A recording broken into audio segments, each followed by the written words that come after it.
네, 생생 건강 정보 함께하고 계십니다. 이번 시간에도요, 여러분들에게 많은 건강 관련 정보들 전해드리고 있으니까 보시다가 02-2000-4906으로 궁금증 전화 주시길 바라겠고요. 네, 그럼 두 번째 건강 주제 만나볼까요? 강정우 원장님 화면으로 만나보시죠.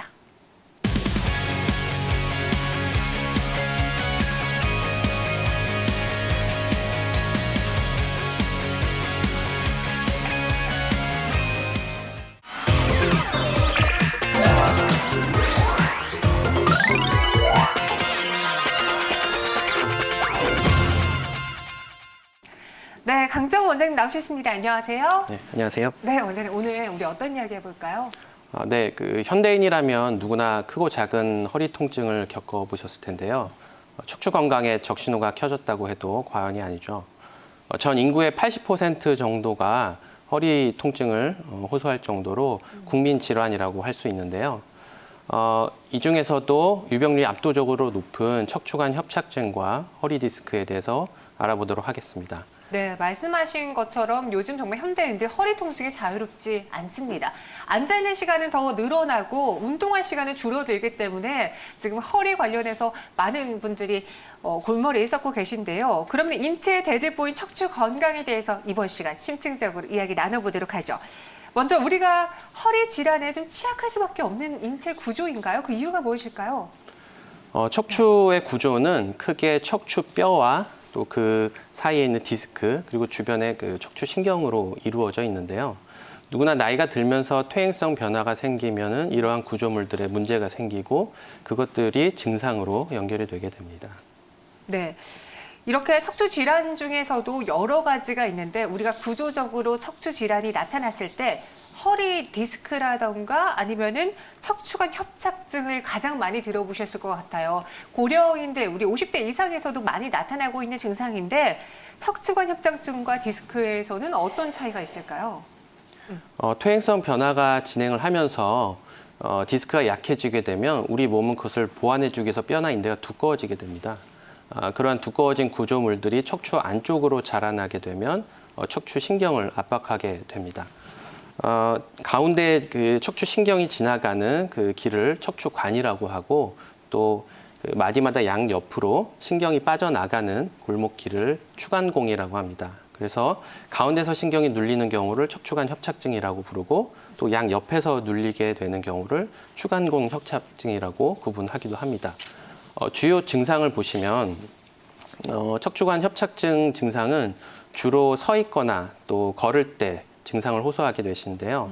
주로 엉덩이가 빠질 것 같다든지 아니면 엉덩이부터 다리 쪽으로 내려오는 뻗치는 증상이 생긴다든지 혹은 쥐가 난다든지 또 쉽게 무거워지기 때문에 한 번에 오래 걷거나 서 있는 것을 불편하게 여기시는 경우가 많이 있습니다. 또 반대로 그런 상태에서 한번 기대거나 앉으면 오히려 증상이 완화되는 양상을 보이게 됩니다. 네, 이런 것이 바로 척추관 협착증의 증상인데 많이들 헷갈려 하시는 디스크 한번 비교해 볼게요. 두 질환을 정확히 이해해 볼까요? 네. 예, 두 질환의 차이를 보시면 사진을 보시듯이 허리 디스크는 이 척추뼈 사이에 있는 디스크가 약해지면서 뒤쪽으로 튀어나와서 신경을 누르게 되는 병이고요. 척추관 협착증은 그 척추 신경 주변의 여러 조직들이 퇴행성 변화에 의해서 두꺼워지면서 가운데서 신경이 전체적으로 좁아지는 그러한 병을 얘기를 합니다. 다음 사진을 보시면 질환의 구분이 더 쉬울 것 같은데요. 정상 모양과 비교해서 신경이 눌리는 자체는 같지만 신경이 눌리는 그 모양새가 조금씩 다르기 때문에 네. 증상이 심해지는 자세가 조금씩 다릅니다. 허리 디스크 같은 경우는 초기에는 주로 허리만 아파하시는데요. 주로 앉아 있거나 또 숙일 때 통증이 심해지시고 디스크 자체가 진행을 하면 우리 몸이 통증을 줄이는 방향으로 무의식적으로 휘어지기 때문에 척추가 비뚤어지거나 휘어져 보이기도 하고요. 또 허리도 불편하지만 엉치나 허벅지나 이 종아리 쪽에 다리가 저리거나 당기는 방사통이 심해지면서 불편해지기도 합니다. 네, 그러니까 걸을 때 증상이 심해져서 잠시 앉아서 쉬거나 아니면 허리를 굽혔을 때 좀 괜찮아진다 하시면요, 협착증일 가능성이 높고요. 그와 달리 허리를 굽힐 때 증상이 심해진다면은 내가 디스크를 앓고 있나? 이 디스크를 한번 걱정해 보시고 의심해 보셔도 좋을 것 같습니다. 그렇다면 이러한 허리 질환을 정확하게 판단하기 위해서는 검사가 이루어져야 될 텐데 대표적으로 엑스레이도 있고 MRI 검사도 있잖아요. 어떤 방법을 써야 되는 건가요? 예, 대부분의 경우에 네. 첫 번째로 그 영상 검사를 떠올리기 쉬운데 실제로 어떤 질환보다 이 의사의 진찰 소견이 굉장히 중요한 병입니다. 왜냐하면은 척추 질환은 병 자체는 허리에 있는데 증상은 다리 쪽으로 더 불편하게 나타나기 때문에 고관절이라든지 무릎의 이런 관절 질환과의 그 감별이 굉장히 중요한데 그것을 구분짓는 방법 중에 제일 중요한 게 바로 의사의 진찰입니다. 네. 예. 그리고 그 검사나 이러한 증상의 양상을 확인하면서 척추 질환이 의심이 되게 되면 이제 그때 영상 검사를 통해서 확인을 하는 것인데요. 간단한 엑스레이라든지 CT를 통해서 일부 진단은 가능하지만 신경 압박의 정도를 확인하기 위해서는 MRI를 찍어서 확인을 하는 것이 좋겠습니다. 네, 우선 이제 영상 진단 검사도 중요하지만 의사 선생님이 직접 판단해서 이것이 어떤 질환이겠다라고 판단하는 신경학적 검사가 우선시 되어야 된다 이야기해 주셨어요. 그렇다면 이제 증상을 알고 치료를 하기 위해서는 비수술적인 치료부터 수술적인 치료까지 여러 가지 것들이 있을 텐데 척추관 협착증하고 디스크는 치료 방법도 비슷한가요? 아니면 다른가요? 협착증 같은 경우는 신경이 이 좁아진 정도에 따라서 크게 세 단계로 나누게 됩니다. 초기와 중기와 말기로 이렇게 사진처럼 구분이 되는데요. 초기에는 이 신경 길이 좁아지면서 이 까만색 신경 다발들이 점차 모이고 압박되게 됩니다. 증상이 초기일 때는 신경이 좁아지는 과정에서 잘 적응을 하면 크게 통증을 느끼지 않는데요. 이 신경이 좁아지는 그 단계가 점점 심해질수록 이 신경이 붓고 또 염증이 생기고 눌리다 보니까 혈액 공급이 안 되고 이러한 것들을 통해서 통증이 생기게 되는 것이고 이러한 과정들이 계속 반복이 되면 될수록 그 주변 조직들이 늘러붙는 육착이라는 것이 발생을 하게 됩니다. 협착증이 심하게 진행되면 물론 일상생활이 불편할 정도로 힘이 든데요. 네. 반면에 적절하게 치료를 하면 또 잘 조절될 수 있는 병입니다. 초기에는 주로 이 신경의 붓기나 염증을 가라앉히는 신경차단술이라는 그 주사 치료 2, 3회를 통해서 또 호전을 기대할 수가 있고요. 네. 초기가 어느 정도 지나게 되면 중기나 말기에서는 이러한 주사 치료가 효과 자체가 제한적이기도 하고 또 주사 자체를 많이 맞게 되면 그 부작용이 있기 때문에 다른 치료법을 강구를 해봐야 됩니다. 그래서 그 경우에 MRI를 통해서 실제 진행 단계를 확인하는 경우가 많이 있고요. 우리가 일반적으로 중기 협착증에서는 통증이 아주 심하진 않지만 이 주사 치료 같은 초기 치료로는 그 조절이 잘 안 되는 경우가 가끔 있습니다. 그래서 주사보다는 효과가 좋으면서 또 수술만큼 부담이 있지는 않은 그런 치료법들 우리가 그 발견을 하게 되는데 그런 것들로 개발된 것이 풍선 확장술입니다. 그렇다면 이 풍선 확장술이 무엇인지 좀 자세하게 들어보고 싶은데요. 어떤 시술인가요? 그림을 보시겠습니다. 카테터라고 하는 그 얇은 특수관을 그 신경이 압박된 부위까지 엑스레이 선을 통해서 접근한 것을 확인을 하고요. 그 신경이 압박된 부위에 그 풍선을 이용해서 벌려서 공간을 만들어주고 유착을 해결한 다음에 그 공간 안에 약물을 뿌려서 신경의 염증과 붓기를 가라앉히는 치료법입니다. 이 풍선 확장술 같은 경우는 국소 마취를 통해서 진행을 하게 되고 또 시술 당일 퇴원하셔서 일상생활이나 기존에 하시던 일을 똑같이 하셔도 되기 때문에 부담이 적어서 또 환자분들이 선호하시고 중기 협착증에서 비교적 좋은 결과를 보이는 치료법입니다. 네, 그러면 이 풍선 확장술을 통해서 실제 치료를 해본 우리 환자 사례도 한번 살펴볼게요. 어떤 사진 준비되어 있나요? 고령의 여자분 환자분 사진인데요. 사진을 보시면 요추 4번, 5번 사이에 그 협착증, 중기 협착증으로 내원하신 분입니다.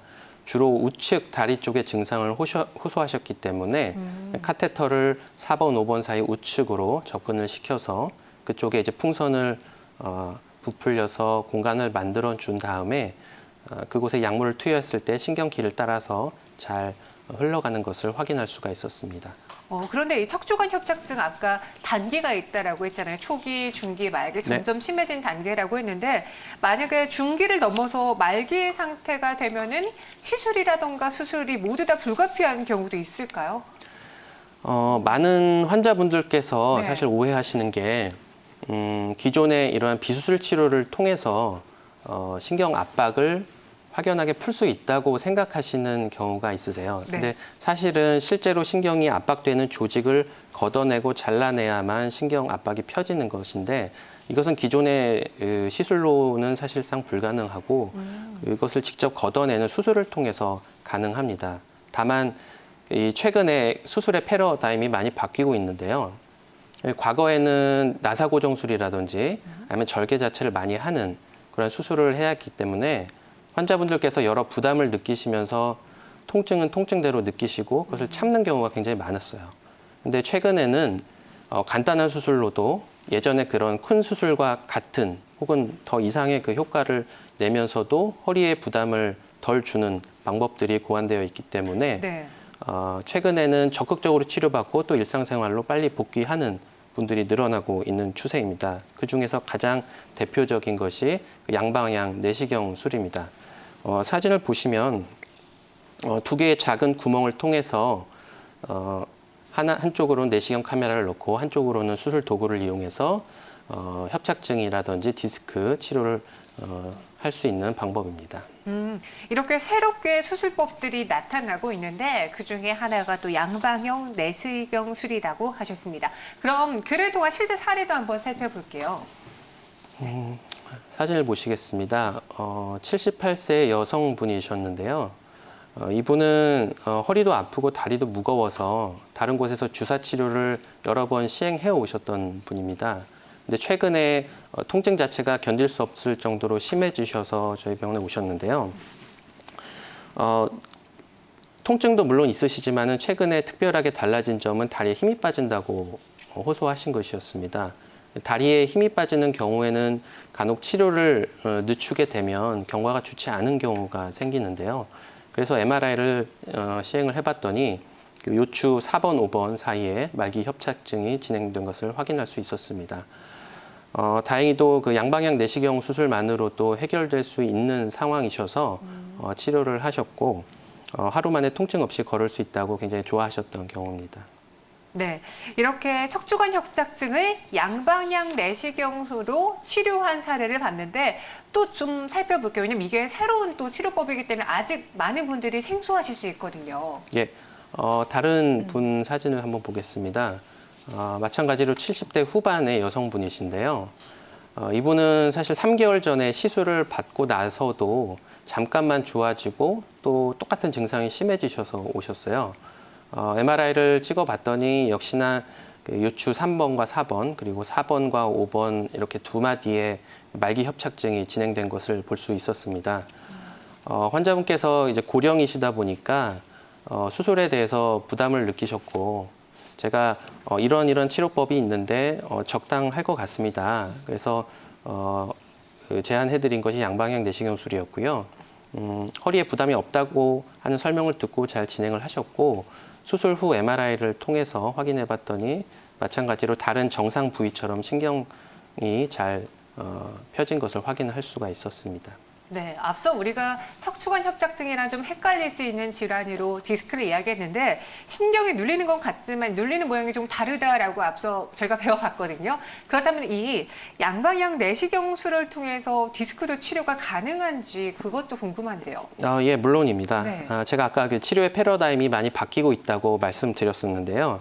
이렇게 간단한 내시경술만으로도 치료가 가능해지기 때문에 예전에는 주사나 시술이나 이런 비수술 치료를 위주로 치료를 받으면서도 사라지지 않는 통증 때문에 힘들어 하시는 분이 계셨는데 지금은 조금 적극적으로 부담 없이 내시경술을 통해서 치료받으시고 일상으로 복귀하는 경우들이 많이 늘어나고 있는 것이 사실입니다. 사진이 바로 그 내시경을 통해서 디스크를 치료하는 사진인데요. 맨 처음에 보시면 좌측에 그 튀어나온 디스크로 인해서 팽팽하게 불러오른 신경근을 볼 수가 있습니다. 저것이 정상 모습은 아닌데요. 중간에 이제 탈출된 디스크를 제거하고 난 이후에 맨 우측 사진 보시면 원래 모양대로 그 신경근이 평평하게 풀어진 것을 확인할 수가 있습니다. 네, 이렇게 터질 듯이 팽팽했던 신경근의 크기가 확실히 줄어든 모습 확인할 수 있었습니다. 그동안 이제 탈출한 디스크가 신경근을 누르면서 자극하기 때문에 다리 등에 이제 방사통이 나타난 것이었는데요. 만약에 허리 디스크 환자가 양방향 내시경술로 이러한 고통을 줄일 수 있다면은 어떻게 치료가 됐는지 실제 사례 사진 한번 보고 싶거든요. 네, 사진을 보시면 이분은 50대 여성분이세요. 주사 치료나 약물을 통해서 치료를 받다가 증상에 더 이상의 진전이 없어서 내원하셨는데요.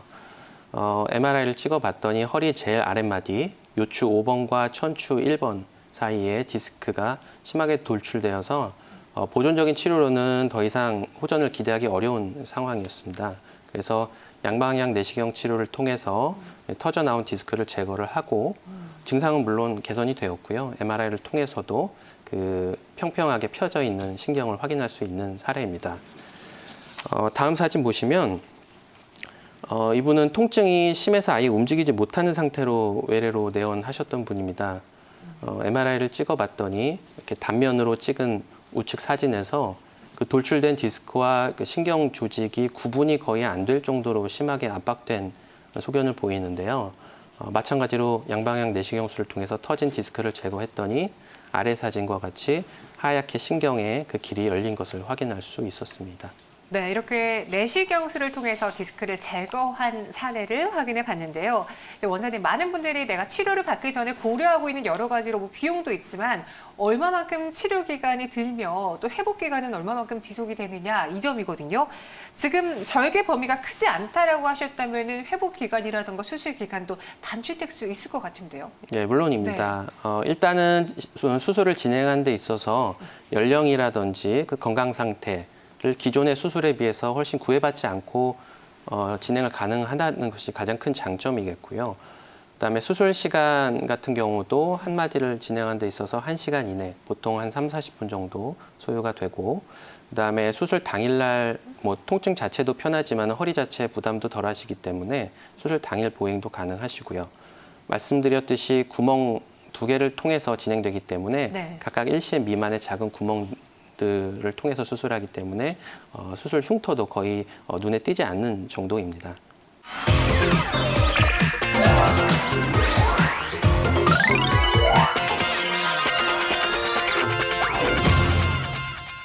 수술 자국도 미세하고 시간도 짧아졌다라고 그 장점에 대해서 이야기를 주셨습니다. 지금 많은 분들이 허리 관련해서 궁금증 갖고 계셨나 봐요. 전화를 주고 계시는데요. 02-2000-4906 계속해서 열어놓고 있으니까 전화 주시고요. 한번 시청자 전화 받아보도록 할게요. 네, 여보세요? 예, 안녕하세요. 네, 안녕하세요, 시청자님. 예, 안녕하십니까. 네, 어떤 점이 궁금하셨어요? 예, 저는 50대 주부입니다. 네. 근데 이제 얼마 전부터 허리 통증도 좀 있고, 네. 이 허리 통증도 있고, 다리가 너무 저려가지고, 네. 오래 걸을 수가 없더라고요. 아, 다리가 저리기 시작하셨어요? 네, 다리가 너무 저려서. 그래서 병원에 갔는데, 네. 뭐 척추관 협착증? 네네. 예, 그런 진단을 받았어요. 네. 그래서 이제 병원에서 주는 약도 먹고 도수나 주사 치료를 했는데 효과가 없더라고요. 네, 차도가 없으셨나 봐요. 네네네. 그래서 병원에서 나중에 수술하자고 그러시더라고요. 아, 수술하자고요? 네네. 네, 그러면요, 어머니 들어보니까요, 지금 네. 척추관 협착증을 진단받고 수술을 권유받았다라고 하셨어요. 네. 제가 원장님 전화 연결 도와드릴 테니까 한번 궁금한 점 여쭤보시면서 대화해 보세요. 예, 알겠습니다. 네, 안녕하세요, 어머니. 예, 안녕하세요. 네, 치료 기간이 대략 얼마나 됐을까요? 전 한 2년 전부터 그랬어요. 2년이요? 예, 예. 굉장히 오래되셨는데 그러면 약도 드시고 주사도 몇 번 맞으시고 뭐 도수치료 같은 물리치료하고 다 해보신 거겠네요. 예, 많이 했는데 안 되더라고요. MRI도 찍어 보신 거고요. 예, 예, 처음에 찍었죠. 그러니까 MRI를 찍어서 그 대부분의 경우에는 실제로 전체 환자분들 중에 수술까지 가는 경우가 확률적으로는 실제로 높지는 않습니다. 근데 어느 정도 이상 단계를 넘어가게 되면 그 기존의 치료들이 크게 도움되지 않는 경우가 꽤 있어요. 근데 그것이 실제로 증상 자체가 생활에 불편함을 많이 줄 정도로 진행을 하면 삶의 질이 굉장히 떨어지기 때문에 수술로 가는 경우가 있는데요. 혹시 필요한 수술 방법에 대해서 말씀을 하셨을까요? 아니요, 그냥 수술만 하자 했는데 네. 지금 고민 중이었어요. 이게 꼭 수술을 해야 되나 싶어서. 그러니까 지금 기존에는 사실은 수술이라고 하면 환자분들이 굉장히 겁을 많이 내셨어요. 실제로 수술 방법 자체가 부담스럽기도 했고, 그다음에 수술 자체로 인해서 그 허리에 생기는 부담감이 실제로 있기 때문에 그런 생각들을 많이 하셨는데, 제가 MRI 사진을 정확히 안 봐서 모르겠지만 최근에는 사실 특별한 경우가 아니면 나사 고정술이라든지 그 환자분들이 그 겁내하시는 방법들이 있거든요. 그런 것들을 하지 않으면서도 동일한 효과를 누릴 수 있는 치료법들이 많이 있어요. 그래서 오늘 방송을 보셨으면 알겠지만 최근에는 구멍만 뚫어서 내시경으로도 충분히 효과 있는 치료들을 할 수 있기 때문에 너무 겁내지 마시고 기존의 치료들을 충분히 해보셨는데도 너무 불편하시면 너무 참고 그걸 너무 끙끙대면서 살지 않으셔도 간단한 치료도 해결될 수 있으니까 조금 적극적으로 생각하시는 것이 좋을 것 같습니다. 수술 안 하고도요? 네. 네, 알겠습니다. 네, 고맙습니다. 네, 감사합니다. 수술에 대해서 좀 걱정하고 두려워하셨던 시청자분이었는데 원장님의 이야기를 듣고 걱정이 줄어들지 않았을까 생각이 듭니다. 오히려 아파서 끙끙 앓는 것보다 빨리 치료를 받으시는 게 때론 좋을 수도 있어요. 그리고 그 좋은 확률이 더 클 수 있으니까요. 가까운 병원에 내원해 보시고 상담 받아보세요. 네, 그리고 저희가 치료 방법에 대해서 오늘 좀 자세하게 이야기 나눠봤는데 사실 안 아픈 게 제일 좋잖아요. 평소에 어떤 생활 습관을 갖는 게 허리에 도움이 될까요? 당연히 치료도 중요하지만 네. 이 생활 습관이 뒷받침이 안 되면 당연히 이 문제가 반복될 수밖에 없습니다. 그래서 우선 바른 자세가 가장 중요하겠고요. 체중 조절과 허리 근력 강화에 초점을 맞추어서 운동이나 이런 것들을 종합적으로 관리하실 필요가 있겠고요. 금연, 금주 당연히 중요하고 스트레스 관리 이런 것 물론입니다. 다 중요하고 많은 분들이 모르시는 것들 중에 그 흡연이 척추 건강에 굉장히 안 좋습니다. 그런 점은 많은 분들이 모르시기 때문에 제가 추가로 말씀을 드리고 그다음에 예전 어르신들 보시면은 이제 바닥에서 지내는 생활을 많이 하시는데 네. 사실 뭐 침대 그러니까 푹신하냐 딱딱하냐 이런 게 중요하다기보다는 바닥에 앉았다 일어났다 이렇게 하는 자세 자체가 허리나 무릎에 부담을 많이 주기 때문에 의자 생활을 하시라고 말씀드리는 것입니다. 네, 이렇게 예방생활관리법도 꼭 참고를 해보시고요. 그리고 우리 마지막 전화 주신 분이 아직도 기억에 남네요. 그렇게 계속 아프지만 차일피일 미루면서 수술을 미루시는 분들, 그런 분들에게 당부의 말씀 한번 전할까요? 그 척추 질환은 일상생활을 불편하게 만들고 또 삶의 질을 굉장히 떨어뜨리는 질환입니다. 그래서 그런데 그럼에도 불구하고 많은 분들이 그 원인을 찾지 못하거나 혹은 적절하게 치료를 받지 못해서 굉장히 고민하고 또 힘들어하고 하는 것들을 보면 굉장히 안타까워요. 그래서 오늘 방송을 통해서 적절한 치료를 통해서 또 편하게 생활도 하시고 그것들을 본인이 좋은 건강한 생활 습관을 통해서 뒷받침이 된다면 일상생활을 하시는데 훨씬 더 수월하실 것이라고 생각합니다. 네, 생생건강정보 오늘 저희가 준비한 시간은 여기까지입니다. 앞서 치아 건강과 척추 건강에 대해서 이야기 나눠봤는데요. 보시다가 궁금한 점 많으셨죠? 저에게 전화 주세요. 02-2000-4906 계속해서 열어놓도록 하겠습니다. 그럼 저희는 여기서 마무리해보고요. 다음 주 이 시간에 찾아올게요. 시청해주신 여러분 고맙습니다.